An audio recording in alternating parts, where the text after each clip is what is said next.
Hello there, Drew Hanish of Whiskey Lore, and time for another whiskey tasting. Today, headed to New York, Brooklyn, in fact, to the New York Distilling Company, and this is a whiskey whose founder is going to be on the show here at some point in the near future, and I will be doing a tasting of this package of whiskeys that I got from them. There's a bottled in bond New York straight rye whiskey. There is a single barrel, which is 56% ABV. But the one I'm going to be tasting today is the one that drew my curiosity because of the labeling. This is Ragtime Rye Straight Whiskey. Now the other ones say straight rye whiskey. This one does not. But it says rye on the label. So that kind of confused me a little bit. And so I thought, let me try this one and see what it is about. Now, it is a straight whiskey, which means that it has to be aged 2 to 4 years with an age statement, or can be longer than 4 years and be called a straight whiskey. So this one aged for 3 years, it says at the top. But it says straight whiskey. It doesn't say straight rye whiskey. And so that kind of throws me off a little bit. We know it has rye in it because it says from locally grown rye. But I read the back. I'm looking around. I can't really find out, is this, because it could be a straight whiskey and just not have 51% of any particular grain in it. And so then it would just be considered a whiskey rather than a rye whiskey. But I did look up, after I did my nosing and tasting the first time, I did look it up, so I have the mash bill for you, so I will tell you that here in just a moment. But right now I want to jump in and do a nosing and tasting of this for you. And immediately on the nose, it definitely comes at you with a fairly complex nose. Actually, what's interesting is it's giving you a little bit of lemon, a little bit of honey. I always, with a rye whiskey, will try to hunt out and see whether it's an herbal, floral, or earthy rye. This one's sort of nondescript. I almost want to edge towards floral. It has a sweetness all surrounding it, so it's kind of covering up a bit of what the rye may be. Maybe a little menthol kind of a experience off of this as well. And a little bit of oak. I smell a wee bit of smoke. And that is not peat smoke, but wood smoke. Like a burning fire. Cheers.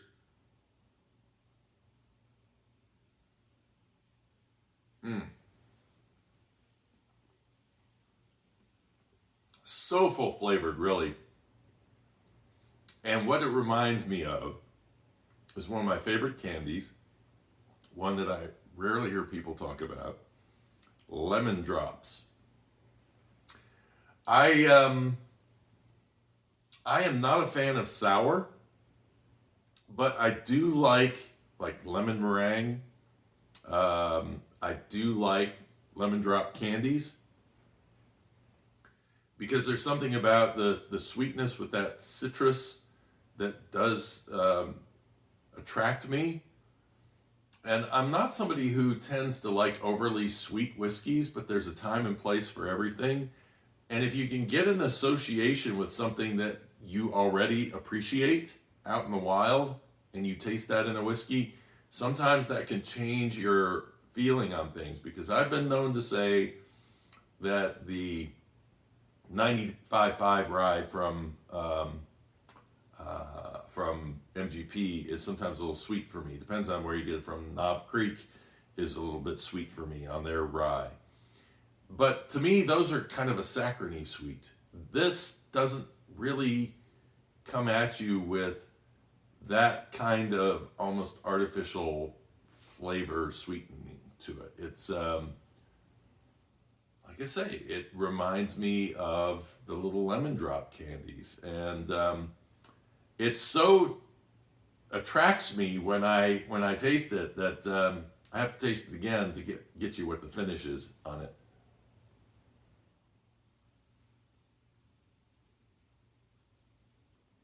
Really nice on the tongue, nice mouthfeel to it. 3 years is actually probably a pretty decent age for this. A little more oak might add some complexity to it, but it still has some decent stuff going on there. It goes into a little spicy note that comes in that you would expect from a rye, and then it kind of thins out towards the end, but you're left with that nice lemony kind of a flavor on the palate, maybe a hint of milk chocolate coming in on top of that, and that, like I say, that citrus and honey just stays there throughout. This is gonna sound weird, but when I first tasted this, I thought, next time I have a cold, I'm gonna put a little of this in the microwave and warm it up, and I'm gonna drink it and see if it's nice and soothing, because it's what it reminds me of. It could be a cough drop or it could be a lemon drop. Either way, it really has that personality to it. And normally when something has a flavor that is so out front that it covers up the rye, that can annoy me. But this is a flavor I like enough that I say, you know what? Forget it. Rules out the window. I'm judging this one all on its own, and I think that this is a very good whiskey. I am impressed. 3 years in the barrel. Rye from New York State. Well distilled, because there's nothing harsh on this at all. It is a very good whiskey, and so I am looking forward to tasting those other two, because they've had a little more time in the barrel, and I'm looking forward to seeing what those are all about. But like I say, be prepared, because this is a sweet whiskey. This is not going to be, it's not like flavored moonshine and flavored whiskey. It's not that sweet. There's nothing fake about it. It's just that the sweetness is definitely out front on this particular whiskey. And so I don't know whether this would be a whiskey that I would use in a cocktail. That's just a sipper on its own, I think, at this point. So looking forward to my interview with Alan Katz from New York Distilling Company. Watch out for that. I think that'll be next week, probably next Wednesday when that comes out. And if it's not here on the YouTube channel, then you can find it on your favorite podcast app under Whiskey Lore, the interviews.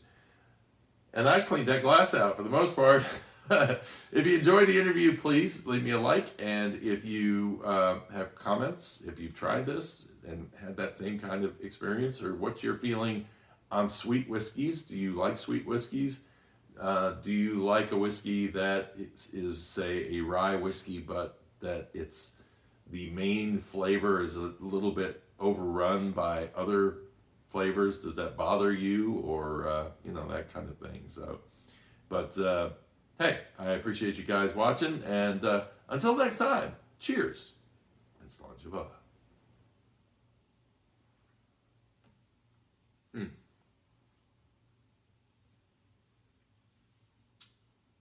Nice grain note in there too, which is interesting. Man, that lemon just pops. It really does.